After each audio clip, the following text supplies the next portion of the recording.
खुलुमबाय बे समाव बडलेण्ड इंखं टेलिभिजननि स्टुडिय'आव आं मिथिका नार्जारि दिनै फुंबिलिनि गाहाय रादाबफ्राव दङ। आर्टिकल 370 बोखारनायनि हेंथायै PIL होनायनि सासे फोरोंगिरिया सासपेन्ड खालामजादों।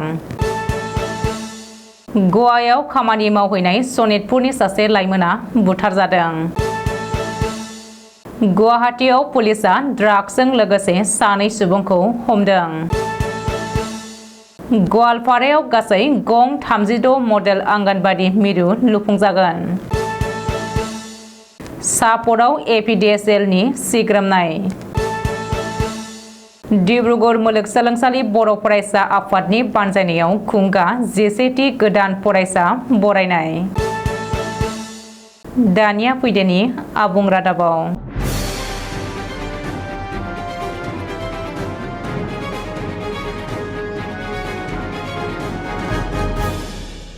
जम्मू काश्मीरनि श्रीनगराव आर्टिकल 370 खौ मिरु सरकारा बोखारनाय एबा एब्रिगेशन खालामनायनि हेंथायै गोजौसिन बिजिरसालियाव PIL होनायनि जाहोनाव पलिटिकेल साइन्सनि सासे आयदा फोरोंगिरिया सस्पेन्ड खालामजादों।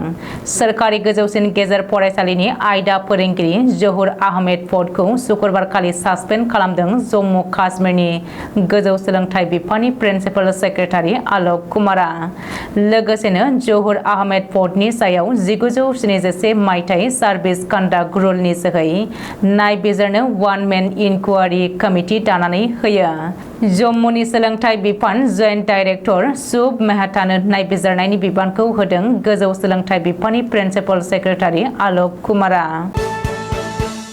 सनितपुर जिल्लानि जम्मुगुरि हाटनि थागिबि इन्द्रनाथ मुंनि सासे लाइमोना गवायाव सोरबा सिनाय मोनै दुथांजों बुथारजादों। गवानि मोनसे प्राइभेट कम्पानियाव सिकिउरिटि गार्ड खामानि मावहैदोंमोन इन्द्रनाथ मुंनि लाइमोना।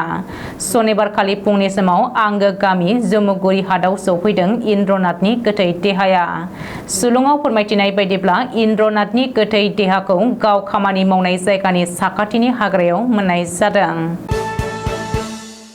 गुवाहाटी नोगोरमानि फेन्सि बाजार ओनसोल GMC मार्केटनिफ्राय सनिबारखालि फुंनि समाव पुलिसआ सानै ड्राग्स पेडलारखौ हमनो हादों।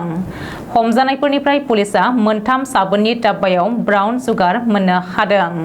हमजानाय सानै ड्राग्स फालांगिरिनि मुंखौ फारियै आजिबुर रहमान आरो कुरबान आली होनानै सिनायथि होदों। बिसोर सानैबो कामरुप गामियारि जिल्ला सयगावनि थागिबि होननानै पुलिसआ फोरमायथिबावदों। गवालपारा जिल्लानि गुबुन गुबुन जायगायाव सोरखारा गासै मोन 36 मडेल आंगनबाड़ी मिरु लुफुंनो थांखि लादों आरो बे राङारि बोसोरावनो लुफुंजोबगोन। बे खौरांखौ होदों गवालपारा जिल्लानि जिल्ला बेंगिरि कनिन्द्र चौधुरिया।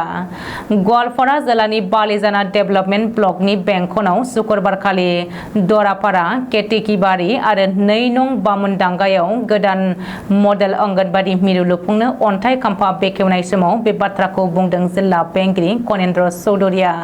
मख'नो गोनांदि आथिखालनि अंगनबाड़ी मिरुनिख्रुइ दानि जानो गोनां मडेल आंगनबाड़ी मिरुफोरा एसे आलादा जागोन आरो बांसिन सुजुग सुबिदा थागोन। धुबुरी जिल्लानि सापराव APDSLनि मोब्लिब थारनिफ्राय मोब्लिब खावग्राफोरनि हेंथायै सापर साब डिभिजननि APDSL SDO प्रान्जल महन्तनि दैदेननायाव सापरनि हरदेमारि गामियाव हरखाबै सिग्रोमनायाव रावबो कानेक्सन लायाजासे मोब्लिब थाराव आलायनानै मोब्लिब खावग्राफोरखौ हमनो हादों मोब्लिब बिफाना। APDSLनि SDO प्रान्जल महन्तआ फोरमायथिनाय बायदिब्ला हरदेमारि गामियाव गासैबो मोब्लिब खावनानै सोलियोमोन। बिसोरनि नखरनिफ्राय दै बोखांग्रा मटर पाइप, ई-रिक्सानि बेटारि आरो गोबां आलायनाय थारफोरखौ मोब्लिब बिफाना पुलिसनि हेफाजाबजों बोखांनानै लाबोनो हादों।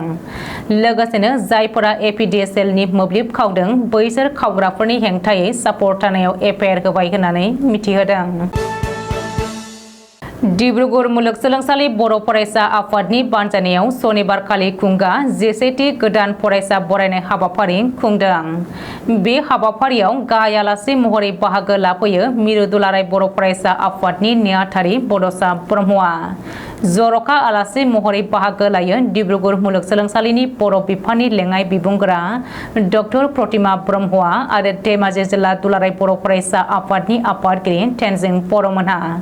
थांखिजानाय बुंथिगिरि महरै बाहागो लाफैयो डिब्रुगढ़ मुलुगसोलोंसालिनि फिजिकेल एडुकेशन बिफाननि डक्टर मन्टु बर'आ।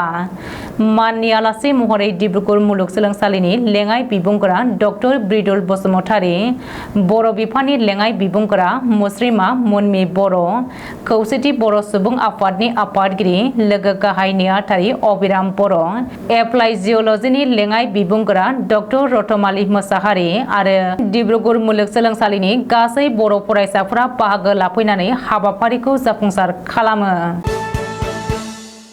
दिनै फुंबिलिनि रादाबा एसेनोसै। गोजोन्थों।